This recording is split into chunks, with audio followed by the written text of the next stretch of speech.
Everyone, you've got the Teraganix squad here.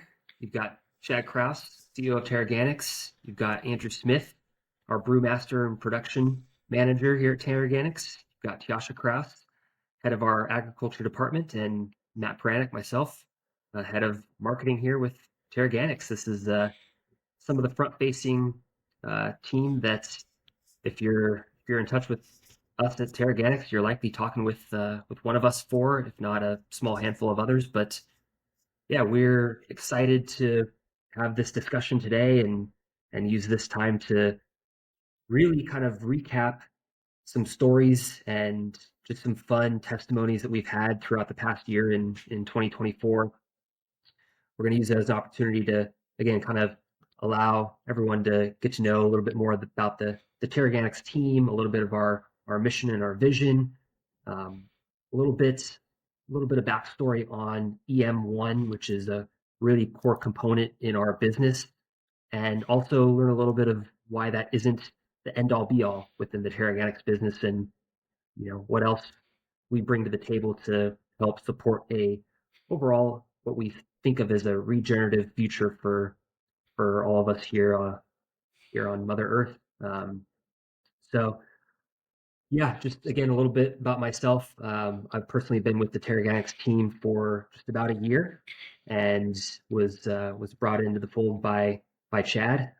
We go back a long ways, and really I've aligned with the mission and the vision here with Teraganix, and it's been a joy really learning about the product and really hearing some of the stories here throughout the year that our partners and customers have been sharing, and being able to relate that back to everything that we do, which has really, in my opinion, sparked our initiatives around coming out with a little bit more of this the video content, and wanting to showcase how our partners are how they're using EM-1, but more importantly how they're creating a regenerative lifestyle that can be inspiring, motivational, encouraging for everyone else in our community, which is ultimately the fun of what we do.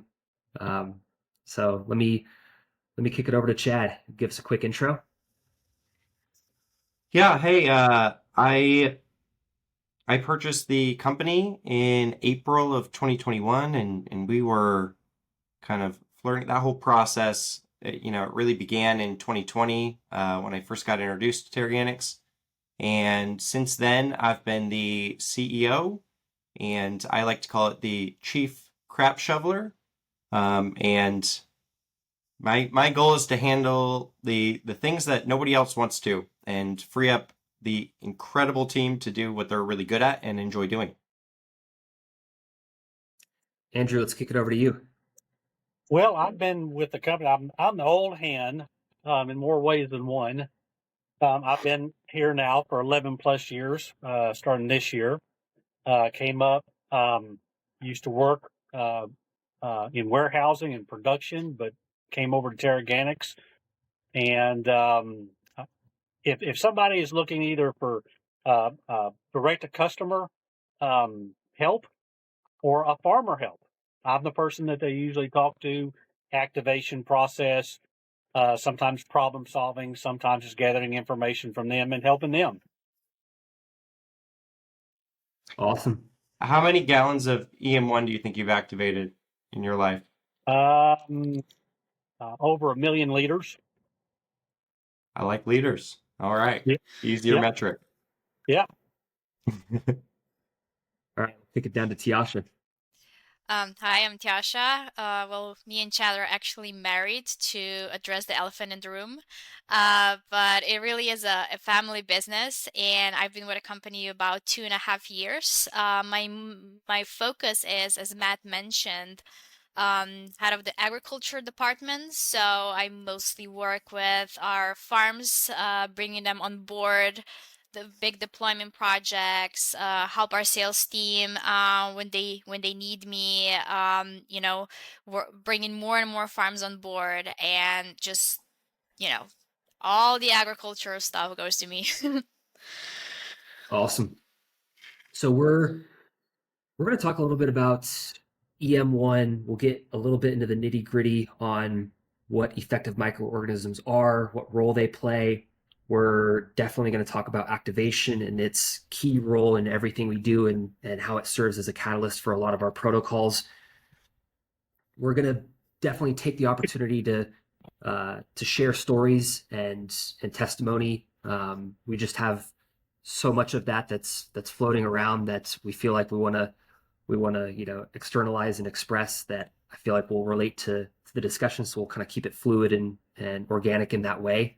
But we want to start a little bit with talking about just kind of the recent transitions that Teraganix has gone through. Chad had mentioned just previously here that he purchased the company in 2021, and honestly, that's a lot of feedback that we're getting is the community is enjoying kind of hearing a little bit about that process, and is encouraged on the direction that we're taking Teraganix, and some of our vision that we're casting out there. So I just want to give Chad a little opportunity to talk about that transition. Yeah. Just kind of give you a little runway there. No, I appreciate that. And I'm going to do a little audible too that I didn't mention before, because I think it's important that we just explain how the EM, the MRO structure works, just really briefly.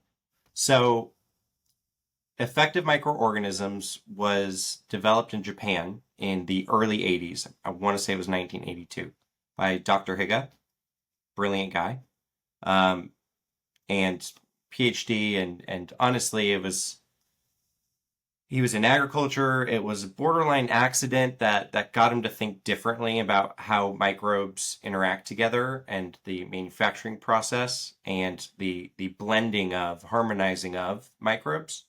And that really sparked him off to develop EM, and that whole journey that brought him to EM.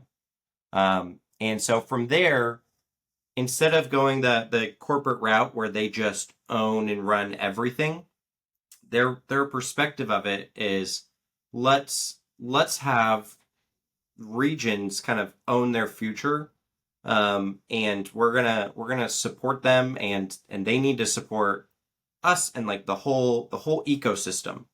And so we have the exclusive rights to EM products in the U.S., continental U.S., and Canada, excluding Hawaii, and we have a lot of sister companies. So they're all great, right? But we happen to be very closely connected to Sid over in Brazil, who, I mean, shout out, he's just brought us so far along, and we're just eternally grateful for him. I mean, the guys in Japan are fantastic. They're scientists, and they're businessmen, and they're just the wedding of all of it together. And we all get to glean on each other's expertises. And yeah, I mean, I'll start with the first crazy line drop, but I want to say it was the prince or the king in Thailand made a royal decree that they need to use EM in what I think is coconut production. I mean, just crazy stuff all around the world that you wouldn't know unless you know about it, which is partly why we wanted to share the story.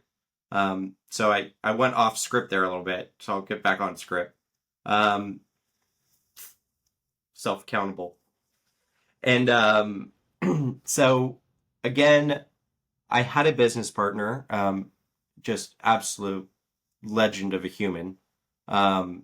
And we bought it together in April of 2021. When we came in, it was... How to explain it?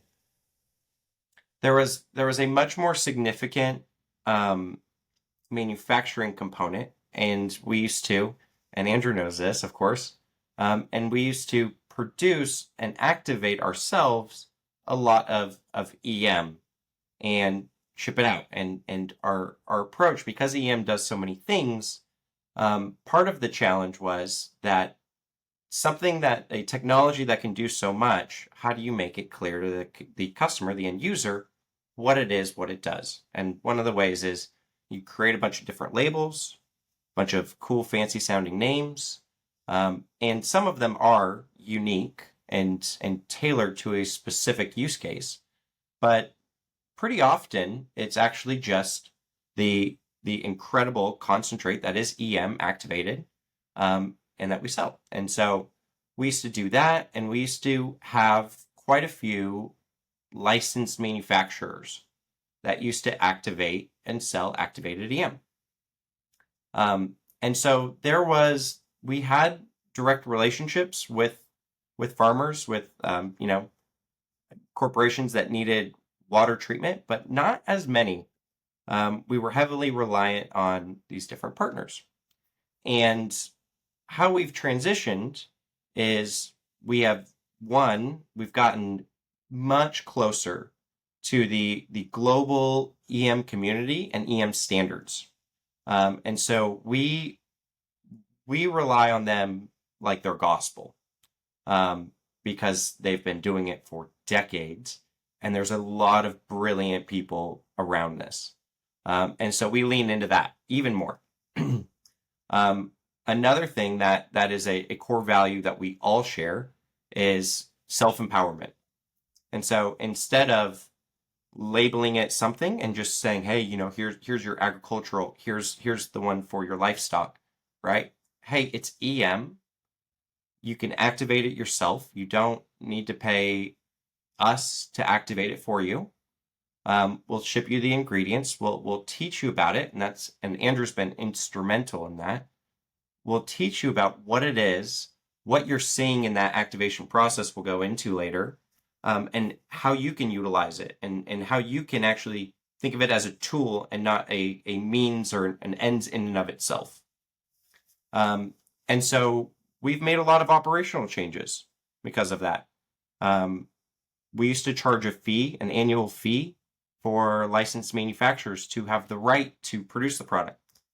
We don't do that anymore. In fact, we charge them less money than ever, because we want, again, to empower even the resellers to bring this technology to the end farms, to the end users, and see it work and see it wake up. Did I miss anything?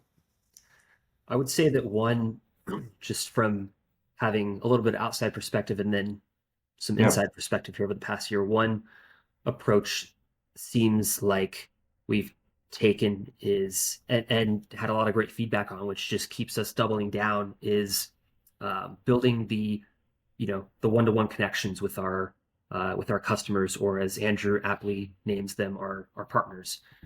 And that was something that again we kind of took on this initiative early on in 2024, just as a learning mission initially, and just saw the amazing fruit that it was bearing, and again continue to double down. And I'll even kick it over to Andrew here for a quick second to share a couple stories. But anybody that purchased or purchases even today a 16-ounce bottle of EM-1, it's what a $30 bottle, so even that customer is going to get a phone call from Andrew or from someone on our team, checking in, making sure that hey, you understand what you're getting. How are you using it? Is there anything that we can help with? Is there any advice that you need? Do you know about the activation process? Trying to help them maximize their success there. Andrew, any kind of quick anecdotes that come to mind on that front as you've been leading that charge here over the past 10 months? Oh, definitely. A lot of our partners are taken back that somebody would call them, not AI call them, but actually Andrew call them, and reach out and say, hey, thank you for your order.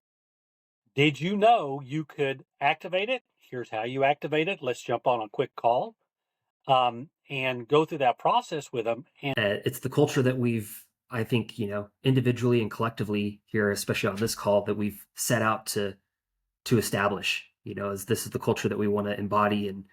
And I think collectively we've been making our mark in that way.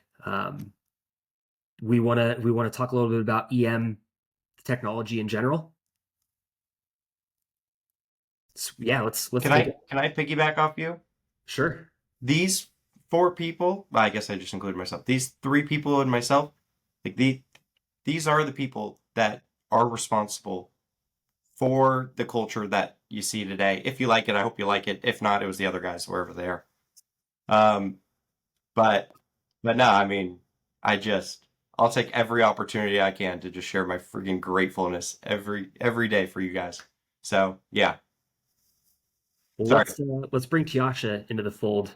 I know we had a really awesome talk that we could point everyone towards as well on just some of the technical nitty gritties on EM-1 with the Bioactive Live guys.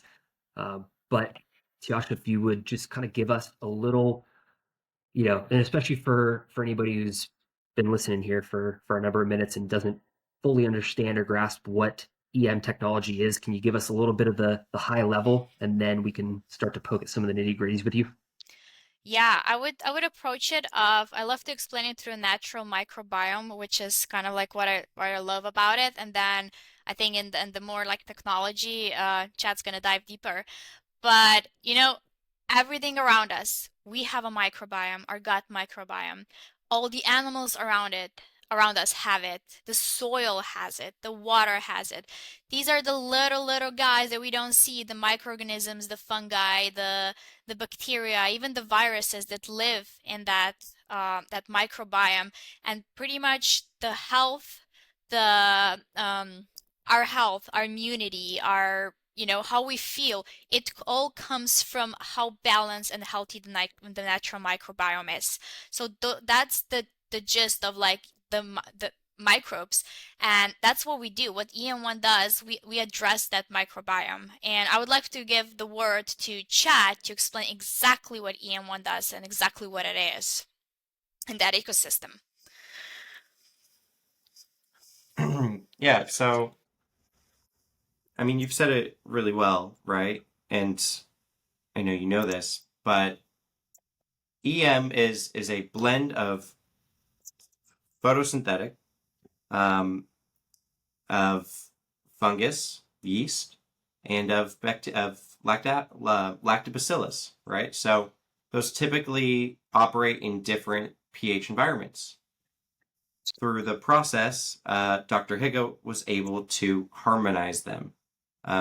Very self-sustaining, self-sufficient. They like each other. They live together, and that's why we are able to have the shelf life we have, which at 12 months is actually really long for a living product, especially this dynamic of one.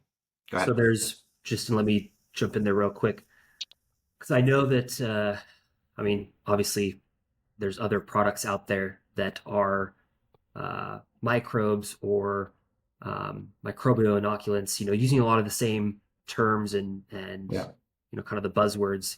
Would you say that that is the key thing that separates the EM-1 and the formulation that Teraganix has with Dr. Higa's formulation with everything else is the harmonization of the 80 something microbes in one concentrated solution? Yeah, I think that's the easiest differentiator to explain to somebody before you get into the deep science and borderline spirituality that goes behind into the living organisms inside of it and how they interact together. But the most palatable way to say it is yes, that is it, right? It's that, and they're facultative.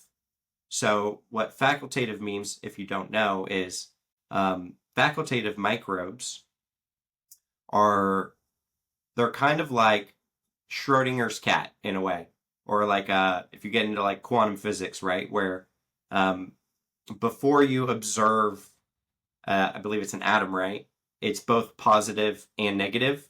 Well, facultative microbes are both aerobic and anaerobic, and whatever environment they land in, they become the aerobic or anaerobic to suit the environment, and then they start behaving and thriving as an anaerobic or an aerobic microbe, which is really cool. And so that's part of what makes them so resilient. And that's honestly one of my favorite ways to describe EM and activated EM, especially, is it's a durable mix that is resilient and can survive and thrive in so many environments and have more contact time than a lot of others, and make impact that way and influence other bodies of microbes that way, right? So we also liken it to like a political system, or just a, take any country or state, right? Most people are in the middle, and then you have the poles of people trying to do really good things. Then you have people trying to do bad things, and typically good or bad leadership sways the masses. Is there anything I missed, Tjaša? Do you wanna chime in with your notes? Yeah, I think the easy explanation is, like I was explaining before, the natural microbiome. There's this millions and millions of little living guys just living in that ecosystem and environment, and about 80%, don't take me for every little Not number exactly, that I yeah. say, but like about 80% of them are neutral. They don't have a designated role yet. They're just neutral and waiting for leadership, and they can be swayed one way or the other. And then, you probably heard of beneficial microorganisms. Those are the ones that have know exactly what they're doing. They're fermenting, they're digesting, they're breaking down organic matter and those roles, and they can pretty much swing the leadership into direction of being beneficial, and they can swing either 80% of microbes to do that. And then we have pathogens, which those are, we call them the bad bacteria, the bad microbes, but nothing in nature is bad. Everything has its own purpose and has to be there. But the fact is, they can make us feel sick. They can make us sick, like E. coli and Salmonella. But they have their purpose in nature, and those are the pathogens that we call, because yes, they can cause foodborne illnesses and so on for us. And again, those are strong leaderships again. And whatever leader gets introduced, that's what you're gonna have an environment. The leadership is gonna basically take the whole population to migrate to designate roles to do a specific thing they order them to do. That's how the little guys work in our natural microbiome. In our guts, that's how they work. Whatever bacteria you present, that's what you're gonna have. You're gonna have either great health, or you're gonna have big issues because of it. Same thing happens in soil, same thing happens in plants, same thing happens in other animals and water. And I thought that was really interesting.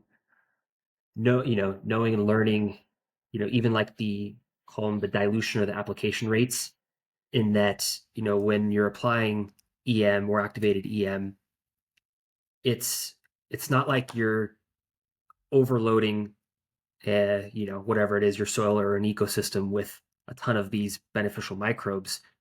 The dilution rate is is pretty small, when you look at it, as far as how much EM you're actually putting in per gallon, or ounces per gallon, or whatever metric you're looking at. But you're just looking to introduce the leadership into the system, and then let the system sway that way. You don't need to come in and replace an entire ecosystem of microbes with EM. You just need to introduce the leaders in the structure for the natural ecosystem to sway a certain way. And you can't replace it. You can't just replace Right. natural biology. It needs to be built, and it needs to be supported. And natural biology, it needs to be, taken step by step. Right.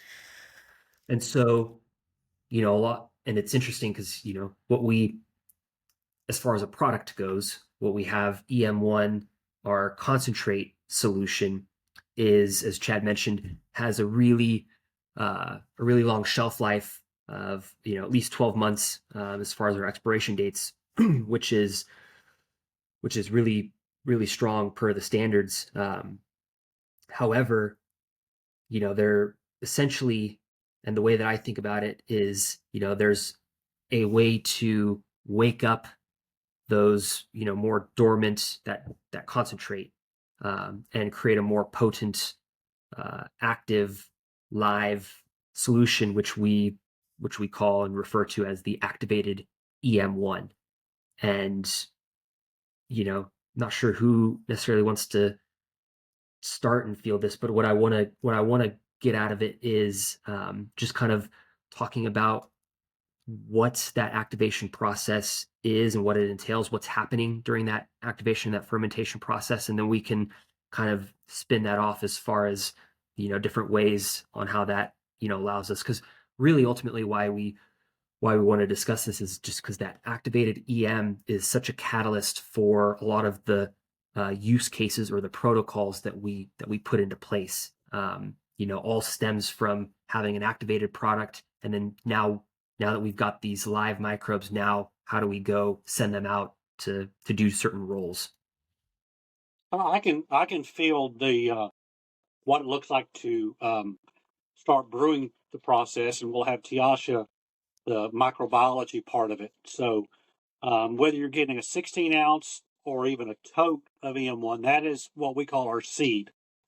And a lot of times we'll take it, if it's in a gallon or all the way up to like I say, to a tote, is starting with a fresh container and putting water in it. Usually it could be tap water, it could be warm water. Heat is a lot of times is our friend when it comes to activation. Is mixing the EM-1 molasses in water in a ratio of 1 to 18. Mixing it thoroughly, that way the molasses doesn't sit on the bottom of the container. The water and the heat will help emulsify that. And then when the EM-1 goes in and you cap off your container to keep it airtight, the microbes will start eating the sugars of the molasses and start multiplying those. And a lot of times you'll have an off gas of it. The pH will start to drop in a few days. When the pH gets to a certain level, and I'll let Tjaša talk about that, there'll be, like I said, there'll be off gassing. There may be a very thin film and some white flakes up on top. It's perfectly natural for that. A lot of customers, partners will ask, well, what's it doing? It's livening up. It's regenerating. The microbes are doing what they're supposed to be doing. After a few days, then it's ready to use, and it's stable for a good long while. And I'll let Tjaša pick up from there. The activated product is stable about 2 to 3 months, but first 45 days is what the best to be used, because these microbes, they have a life cycle, right? So we bring them out of dormancy, they start multiplying, breeding, they become more potent, they become active, and you can also train them what the organic matter to break down. Why activation is important, not just because of the potency of the product, but also, like I mentioned before, I mostly work with farmers, and these are a few thousand acres deployments sometimes, and that makes a product cost effective, and it makes it suitable for bigger deployments and bigger projects and water treatment projects and so on. So the bigger projects that we're doing, and the bigger solutions we're trying to introduce to our clients. And I get a lot of questions of like, well, what happens, why the pH 3.5, and what happens after 3 months of the activated product? Why the pH 3.5? That tells you that the product is activated, it's imbalanced. These microbes have created an environment in which they are stable, and also that pH is too low for pathogens to survive. So I can share a story. I had farmers started activating a product, and because these are big tanks, right, and sometimes something can fall in. And you could see, we could see that maybe something else is forming, maybe mold is forming because of the color on top, and we were almost like panicking that we might lose a product. But the pH dropped after a few days. It got the right smell, the right color. Everything showed that the product activated. It means that when the EM-1 won, it won against other pathogens that were trying to get into the mix, which again, it really shows what EM-1 does in an ecosystem. It creates an environment that kind of displaces the pathogens. So that's why the pH is important. It tells us that the product is done. that we can start working with it. And it also tells us that this is a stable environment and it will displace pathogens. And then what happens after the product is, I would say shelf life of an activated product after 3 months, we in the company call it an H product. It's not a real term. It's how we help ourselves explain it. And microbes will pretty much start dying off after a certain time because these are living organisms and they have their lifetime. And that product it doesn't go bad. It's not like, expiration date means the product is going bad. Actually, the end cycle of their life, they become metabolites, they become enzymes, they become organic acids, amino acids, and those are all great things for specifically for soil health, specifically for plant health and gut health too. And we just do different protocols, or we use it for different things, that product. But when you're putting it down on soil, the majority of our protocols that you are working with, you want activated product, you want fresh, alive, activated product. And one quick thing for us, EM-1 is a tool. Is a tool that we use for different protocols. We use it in agriculture. We use it for input reduction. We use it for soil correction. We use it for soil health. We use it for gut health. There are different protocols that we use, and EM-1 serves us as a tool for that. And one quick thing, a lot of our partners are asking, do I have to have any special equipment to activate it? And the answer is no, you really don't. There's different ways, like I say, from a gallon jug on up to 3,000 gallons. It really doesn't take that much equipment to do it, or that much experience to do it. And we're able to walk the partner through step by step along the way, not holding their hand, but walking beside them, doing it until they're comfortable doing it. I'm gonna chime in too, because we all are gonna talk about this one. One of my favorite things about our move towards having people, I mean, even just, I don't know, homesteaders with 32 ounces. I mean, keep in mind, we're selling less because Andrew's calling them and teaching them how to activate and make that product go further. And we still think it's worth it because, well, A, we care about you, but B, once you see those microbes wake up, once you see it ferment, Andrew, how would you describe it? Like, if you could picture like that favorite image of an activated product, what does it look like? A lot of times, especially if the heat's up, it may actually be bubbly a little bit because there's an off gas to it.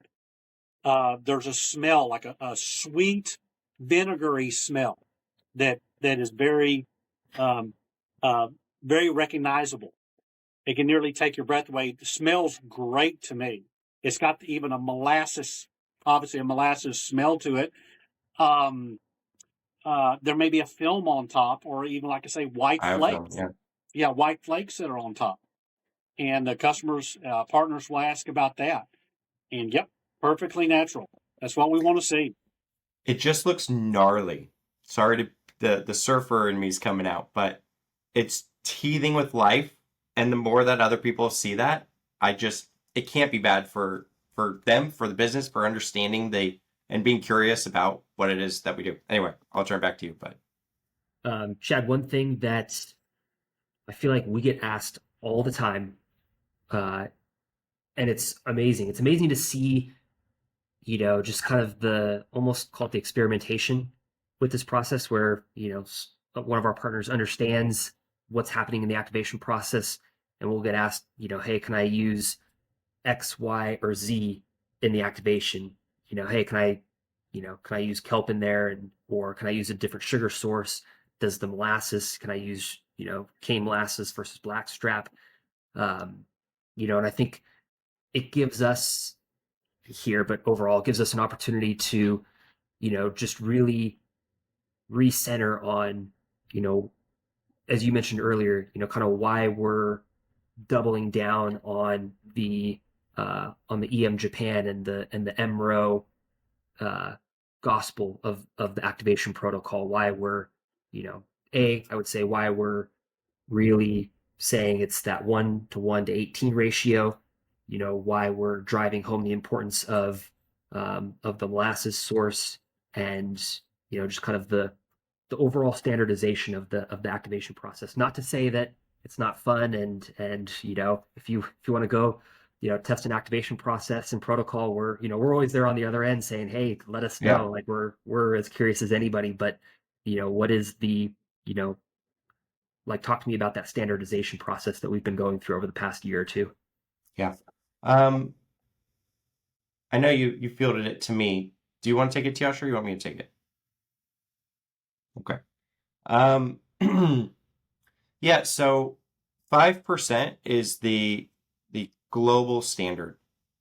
Will it activate at a lesser percent? Yeah. Most of the time it will activate at a lesser percent. That's true. But you have to remember, we have so many different kinds of microbes. We talked about earlier. And they do have different growth rates. And that molasses is the energy sugar source. And we use Blackstrap unsulfured molasses because it is the most micronutrient rich, and it's a very complex sugar or energy source. So you can technically use other ones, but none that are more cost effective. You cannot use beet molasses, for example. And the lesser qualities of molasses are very hit or miss, and EM is too valuable to waste it with bad molasses. It's like running with cheap engine oil and not doing a change, right? So we use Blackstrap unsulfured. And I mean, we're selling it very competitively because we're trying to encourage people to use our molasses only for the reason that we want them to have a good experience with EM. And be available. What else? I would say that one thing that's stuck, and again, it's just kind of part of the culture that we've worked to develop, and relating it back to any of the farmers that Tjaša is working with, and we could talk a little bit about what we're doing on the nitrogen reduction side, but using that as an example, it's when you're looking at a farmer and looking at their business, we're looking at, Chad says that you've got revenues, expenses, risk mitigation, and cash flow. Those are the four key components, so when we're looking at reducing nitrogen costs, we're looking at a huge, especially for ground crops and corn farmers, we're looking at a huge portion of their expense base and pruning that in half. So helping their business in that way. And then I would say that, the activation process, the way that we look at it is risk mitigation. We are, it's the reason that Andrew's calling, any and all customer to, if they're activating, let us help, especially on the first activation. We just want to make sure that it goes well. We want a good taste in your mouth of the process and seeing the product, and basically mitigating the risk of a failed activation, and everything that might entail. Especially, again, right, relating back to Tjaša's world, especially if a farmer's betting on our protocol and has a nice trial going on their crop. That's in our opinion, that's the worst thing that's going to happen, is a failed activation that's going to hinder the trial results. And so that's really where we've worked to double down and standardize that process, so that we know that there's some control variable there. And it's just it's control variable, right? It's the quality assurance, quality control, where it's also a little bit of the efficacy too, because there are so many different microbes, and it has been so extensively tested at all percentages, we have found, the EM community, EMRO community has found that the balance is still correct when you actually, it is correct when you activate it at 5% or 1 to 18. I always think of it as 5% EM, 5% molasses, but. And the sugar source, if I can jump in, the sugar source, molasses, is really important because if you don't have a good sugar source, if your molasses doesn't have enough sugar, nutrients, bricks, some microbes might multiply, activate faster than others, and it can run out of sugar source and it won't activate. So basically, there are some rules in which, the 5%, the blackstrap molasses, we have those rules because we have tested a lot of other things. Our partners tested a lot of other things. Our clients tested a lot of other things. Yes, there are cases when it works, but there are also cases when it doesn't work. And when you're trying, especially I'm talking from my experience, when you're trying to treat a 2,000 acre farm of corn, you have one window of application, that's not something you can afford. Yeah. And because if you follow those rules, the activation will be successful because we've been mitigating risk.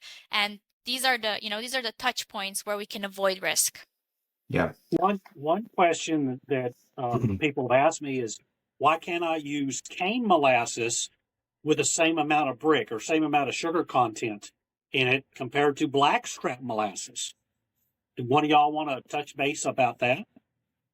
It sounds like you got an opinion. You got one? You got it, Andrew. Go ahead. Well, the cane molasses actually has got fluffs in it, got other sugar sources in it that, yes, brings the sugars up, but it doesn't have the micronutrients in there, and that's what is needed. And that's why we say blackstrap molasses, not blackstrap cane molasses, but blackstrap unsulfuric molasses. Very important in the activation process. Don't skip on that at all. To give a quick explanation to our viewers, blackstrap molasses does come from cane molasses, but it's a third boil, so it's one additional boil. That's why it makes it more dense. And having a cane molasses and blackstrap molasses with the same bricks, it gives you a little bit of a doubt. And by our experience, I mean, it's just our experience. You can get a high bricks cane molasses that might be really good, but sometimes it was cut with something, diluted with something, and added a different sugar source to bring the sugar back up. And we've had unsuccessful activations because of that. So that's why we're trying to mitigate the risk. Just looking at the label is sometimes not enough. Yeah, and Andrew knows because he's been on the phone with tons of companies of cane mills.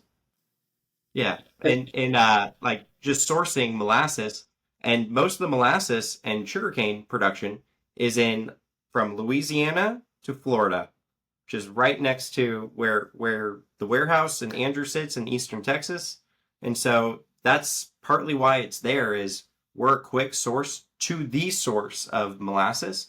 And so we, Tjaša and I met a pretty big dairy farmer in Central California. And he was talking about his molasses supplier. And I'm like, oh, it'd be good for us to have another molasses supplier closer to the West Coast. So I'm asking him about it, and you remember that too?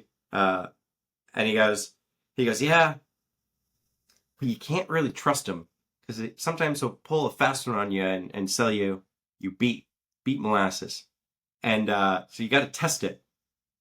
And this guy's buying a lot of molasses. Like he applies, I mean, if you even think you should apply molasses to your soil, he applies a lot just on his soil. And yeah, I mean, it's a quality control point, right? We actually test ours. So there's that, just trying to de-risk it. Yeah, we're vetting our vendors, and going through that process. It takes quite a bit of effort to make sure what we send out and what we tell our partners to use is what'll activate. So it's like Tjaša says, you don't want to activate it on site and then you have a small window and it's bad. So, Let us be your sugar source. Let Andrew be your sugar daddy. That's it. Sorry. Yeah. All I right. mean, so yeah, so we got a little, a little bit of the nitty gritties and technicals down.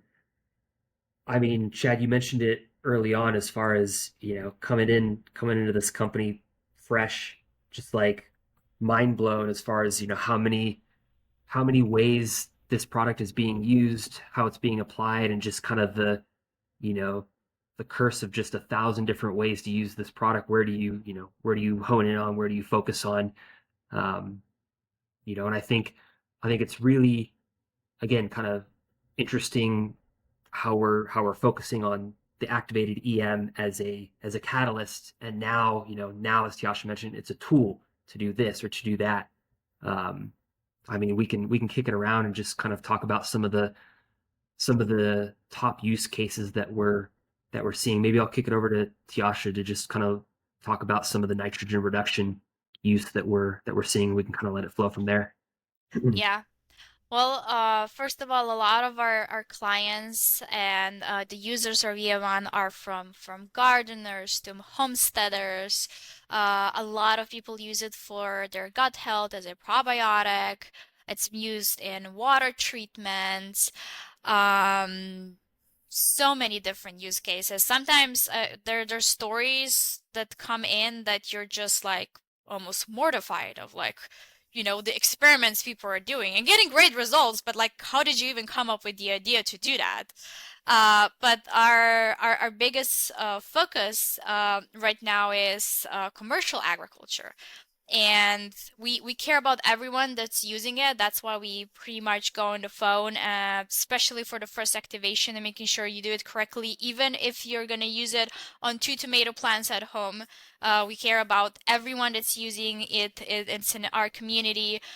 But a lot of our research, human resources go towards commercial agriculture. And we're working with pretty big farms. We're working with ground crops, even dairies. We're working with orchards, organic farms, conventional farms, regenerative farms. We're working with produce farms, hydroponics, and so on.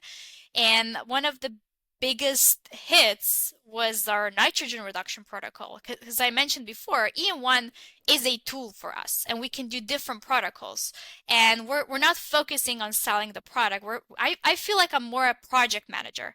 So I get a farm in, we evaluate what they're doing, how their practice looks like, because EM-1 is not going to bring the same value to a conventional farmer that it is to a regenerative farmer. And we're going to use a different protocol for them. So we're not just, selling a product. We're actually trying to look at your situation, your farm. I take it as a project, see what you're doing, what your farming practice is, and see where are the gaps, where can we help? Is it soil health? Is it plant health? Is it input reduction? With input reduction, I mean nitrogen reduction. I mean all fertilizer reduction we're doing, not just nitrogen reduction, herbicide reduction, and so on. So pretty much we look at a farm, we look at the goal that they have, we look at the gaps, and we try to find a solution. We try to find a perfect protocol for them.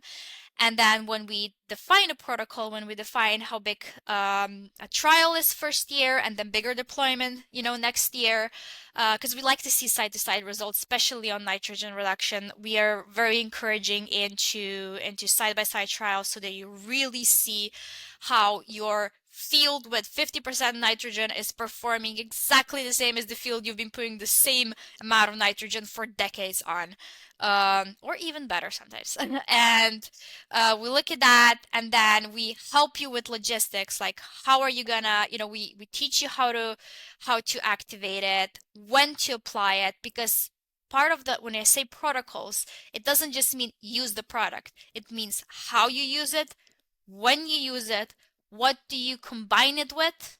Sometimes we combine it with other things, like we ferment nitrogen, or we put it on manure, or we have to introduce organic matter, depending on what we're trying to achieve. So those are all the things that we do in a protocol. You get the whole explanation, how, when, why, how to do it differently, and our team is really hands-on, especially first year. We make sure that you know how to activate it, you do it properly, you do it correctly, you apply it correctly. And then when we're sometimes, we start with one protocol and a farm wants two different protocols next year. We're very hands-on, trying for them, making sure that they really do it correctly. And then and then people, once they've been doing it for a few years, it's a maintenance mode, and it's more like them calling us and letting us know, this is how my year went, this is how much I need next year, because they're so like nailed down what to do it. But first year, we usually are the ones advising, okay, this is how much you're gonna need, this is what you're doing, and really trying to help.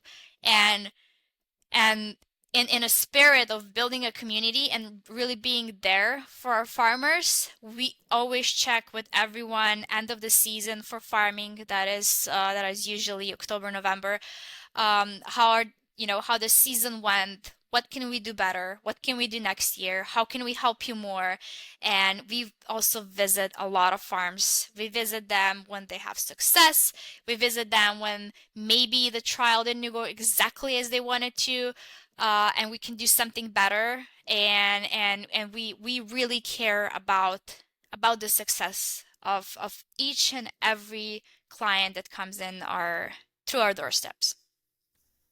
Yeah, I'm going to piggyback real quick. Yeah, we take it deeply personal, because actually, I know Tjaša, Matt, and myself have farming backgrounds in our veins. You do too, don't you, Andrew? Or Yeah. Yeah, you guys are like the tomato capital, right? Or you were. Yeah. But when we experiment with other things and these other protocols, I just want to level set. Activated EM-1, that first stage, the 5% EM, 5% high quality Blackstrap, unsulfured molasses. Unsulfured is optional but ideal. 78 bricks or more. And once you hit that stage, then you experiment on letting it do its work on other things and nutrient availability and those sorts of things. That's strongly my suggestion, but it's in everybody's hands, right? That's the whole pro and con of self-empowerment. One thing that I thought was interesting that we've just been seeing and really learning, I would say, with various partners is the activated EM product with water treatment. Just want to get, and I know, Chad, you've got a close to home project in the Central Valley that you've been working with for a little while, on top of plenty others that we've been testing with. But just want to hear some of your stories on watching activated EM and working on some shitty water. And it is that, yeah. I mean, that's one of the easiest ways to get introduced to EM, or I think the quickest ways to prove out its efficacy, is put it on something that just smells awful. Wait a few days, see how it goes. And so there was this, I don't want to get into too much of the specifics of it, but there was this, it was in Central California, and there's this body of water that turned over regularly and had a lot of organic matter in it. And it smelled awful. And Central California gets very hot. And as we started this treatment, the first thing that you could tell before even the clarity starting to improve slightly, but there's a lot of stuff in it, is the smell. Kind of makes sense, right? It's fermenting and digesting the organic matter. That's one of the things that EM is best at. And preparing that water to be a asset on a field instead of a liability and something that kills the field. I would love to join in for two more stories about the smell. How this is kind of like where everyone starts. When he visited a farmer in Canada, he said he got introduced about 5 years ago to EM-1 and didn't know what to do with it. And was like, I'm just gonna put it on chicken litter. You know, it smells awful. I'm just gonna put it on. I heard it's helping digesting organic matter. Might be good. He was like, 2 days, smell was gone. That was the first thing he noticed. I'm like, I still don't know what EM-1 is doing, but it's doing something. And pretty much 5 years down the road, this same farmer is utilizing left and right EM-1 and is reducing his fertilizer by about 60% at this point on his pasture, and his fields are so fertile. They're so Production is so good that their neighboring farmers asking him if they can rent his soil, his field, and farm it, and he's like, nope, I'm not gonna let you assault it with chemicals. And it's like that's like one of the stories when it started with like smell, and that if I branch out of farming, even I've been contacted by a composting facility, and they're like, we started using EM-1 in our compost and in a pond that we have outside. The first thing we noticed is smell was gone, and it was awful before, and smell was gone. And the next thing we started noticing is they've been doing alternating batches. So one was treated with EM-1, one wasn't, and so on. And as we know, composting facilities need to test their batches for quality so they can sell the compost. And one thing that they notice, which why is it so good in agriculture for fertilizer reduction, is the NPK, the nitrogen, potassium, and phosphorus, were so much more available, and so it was so higher in NPK when it was treated compared to untreated.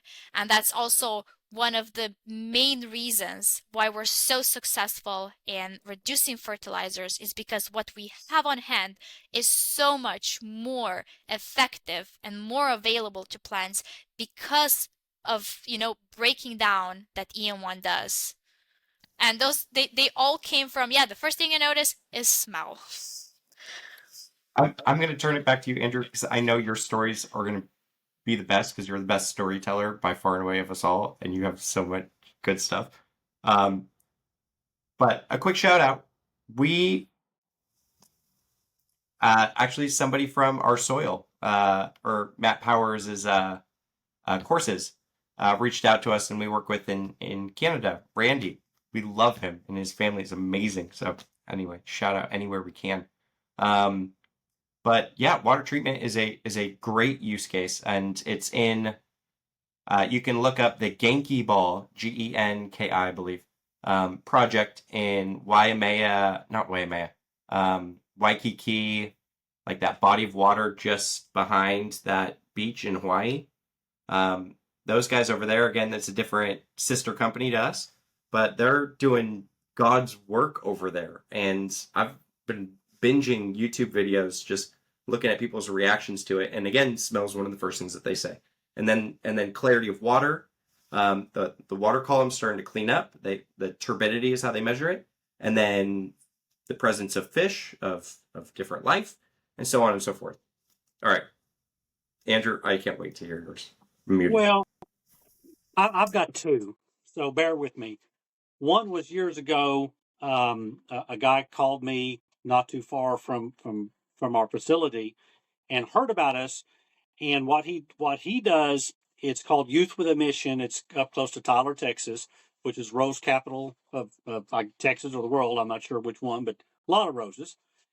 And what he does is he wanted to put EM-1 in the water where his ducks were at. Those ducks would drink, but also they would poop, obviously in the water. Then they would take the water out with the affected microorganisms in it and put that around the pond or the pool that he had, and that would water all the plants that he had. So it had like 4 circles around it full of raised bed plants. Out of those raised beds circular that the water was going to, kind of in a way like a hydroponicking in a way, they fed the community, and they were giving vegetables away for free. And they kept coming back. So as Teraganix, we're invested in the community. It is not just a business. We're invested in people's lives. At first, me and the guy, Isaac, had a language barrier. We figured it out finally. I've understood him, and he's understood East Texan slang, which is funny. Now we contact each other quite often, whether birthdays, holidays, whatever.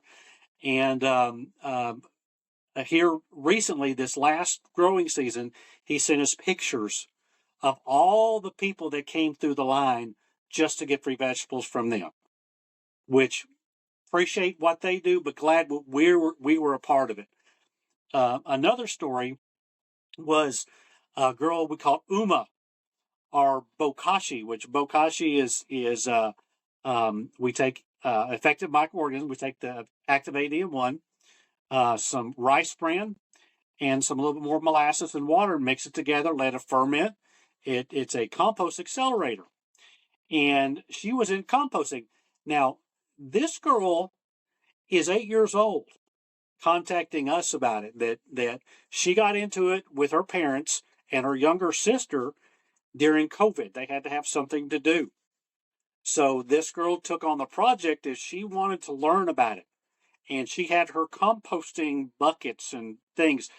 And she wanted to come up and meet us, see the facility. We had her up right at Thanksgiving. These people took time out of their vacation time to come up and see. It was her sister, and her mother and father. We gave them a tour of the warehouse. We showed them, kind of what we do, sent them home with some gifts also. And they started asking questions. We want to go back and possibly make bokashi for people and give it away. We want to possibly go to the local Starbucks, because they had heard on the news that Starbucks had some issues possibly with recycling. They wanted to help the local Starbucks out. So they went back, and they're going back and trying to do that, to mix it up for people, give it to other people for their own gardens. So it's not just us touching one part of people, but we touch somebody, they touch somebody else, they touch somebody else. We've got other people that are making bokashi balls for wastewater treatment. They're putting it in their ponds. It's amazing the different people that we have calling in and asking questions. Oh, have you tried this? Have you tried this? A lot of times we haven't, and we don't know all the different things that people try. That's what I know. I like talking to people about that. They gave me things to add, to learn and to glean from them, but yet hopefully I can give them something also that they can take from the conversation. Partnership is what it's all about. Yeah, I mean, I think that's really where our missions align, is really, and especially our mission in, again, investing in these partnerships and really understanding and making connections with the greater community, call it the Teraganix community, but really a regenerative lifestyle community, and I think one thing, Matt, let me back up. How, in a way, I got started is I knew somebody that was taking our Pro EM-1, which is it's a human probiotic. We're raising a 13-year-old severe autistic child. It's our grandchild, and we've had him now for about 12 and a half years. When he was small, his gut would not produce the enzymes and stuff for his digestion. And I knew somebody that was using it, and I asked him, I said, well, would you give this stuff to your grandchildren? Because children will give anything to. Our grandchildren is a different story. And he said, well, yes, I do now. Had me sold. And since then, our grandson takes probiotic, rarely gets sick, which if you know an autistic child, a lot of times things go to their mouth, from their hands to their mouth. Healthy all the time, usually. So personal story, personal success touches me personally. I think that's even that feedback loop of seeing the healthy microbiome across this ecosystem of our soil and our plants, our food, turning into our, our guts and our bodies, and how that feedback loop, really, really turns itself around is, in my opinion, where all of us here on the call and the Teraganix team really rally around is cultivating that regenerative feedback loop in all parts and all areas. And it's really incredible to see the where we've got product that we're focused on agriculture, on soil, homesteaders and gardeners are using it, or we're using it in water treatment, or or chicken litter, this and that. And at the same time, that same product is also fueling our own gut health and our own gut microbiome, and how universally applicable it is at that level really ends up striking me as the great unifier of just kind of the aligned missions, the aligned visions of creating a regenerative future. Yeah, not fluffy regenerative. It's a lot of, like greenwashing. It's not that, right? Like, no margin, no mission. We sell black ink, not red. I mean, these are sayings that everybody in the company repeats. And we take it very personal. People's health, people's businesses, as well as the health of their soil and all the things. It's just holistic, right? And I think that purity of it is something that really draws me to just be so passionate about it too, right? Like, I mean, you guys know. Before I ended up buying Teraganix with Richie, my original plan was to buy other companies and build a portfolio, like back in my private equity days. And after talking and getting to know Sid, who's the Brazilian sister company, Sid's like the thing that makes this business what it is, and worthy of your life's efforts, is he constantly would say the word gratuidade or something, right? Is Portuguese. And I'm like, you mean gratuity? He's like, no, I mean gratuidade. And it was like, but seriously, the empowerment of farmers, of people with their families, of, you have a lake that's nasty, right? Like the empowerment of people to have a tool to holistically heal these natural systems is worth everything, to the point where what other company would we go into, is how I feel. So anyway, sorry, made it about myself, but yeah, no, it gets me worked up, and hearing Andrew's story does. Do you want to T-Bat? I think that was a great way to close this out. I mean, I think that's what we're all bought into here. I want to talk about Matt Powers for a second, how grateful we are for him. Speaking of, Let's do it. I feel like that's the transition. I haven't gotten to spend the time that you and Tjaša have with Matt Powers. You guys go for it.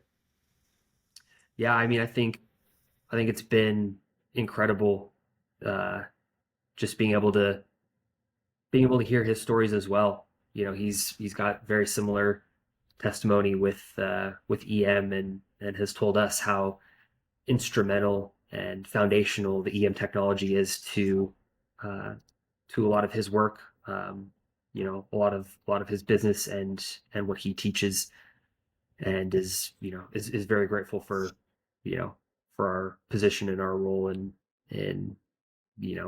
catalyzing the tool that the EM technology is. But yeah, it's incredible where, same as, if you get Andrew or any of us on the phone, we're always curious on, how you found out about Teraganix or EM-1. And more often than not, the answer is from a friend or a family member, maybe a YouTube video. Very often it's from Matt Powers. He's the friend sharing about EM-1. And that's a lot of what we hear too on social medias. If you follow us on Instagram, great likelihood that you're going to get a message directly from myself asking kind of the same thing, and just looking to connect and see, kind of making that connection, seeing what's going on in your life, and just curious on your relationship with the microbes and EM technology. And that's again a huge part of what we hear is just that that Matt is constantly teaching about the power of this technology, the various ways that it's used, and we've had, again, just so many incredible success stories that come from that, of people that have then taken the EM technology, used it in various ways, and have are eager to share the results and share the stories of how they're using it, and what they're seeing with more often than not their plants or their soil, but just kind of the overall results. We're lucky to have you in our lives, Matt Powers. All right. I think that was a good wrap up. Yeah, definitely. Yeah, if you have any more questions, we'll have all of our contact info. You could reach out to any of us. We're a very flat organization. We're all there on the phones, on the emails, on the social medias, and the customer support. There's usually, it all funnels into one little system for us to triage and make sure that we're touching base with anyone that has any questions about the product, any wants more information about the protocol, wants to learn more about about Chad's life. He's ready and open over there.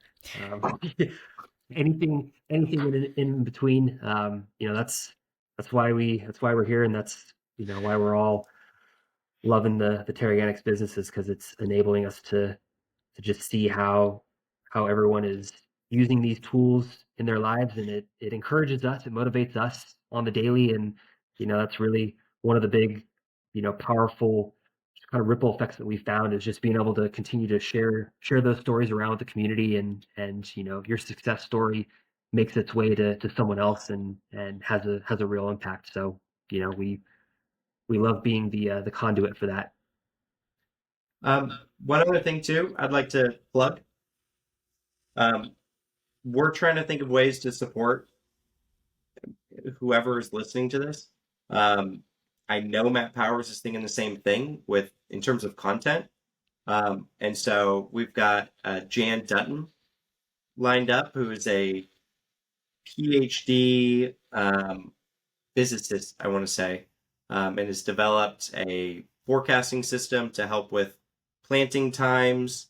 He works with big risk managers in agriculture as an example. But I would just love to hear, and I'm sure Matt would, what's content that you want to hear? How do we add value to? What would you like to know about? Even if it's outside of our scope.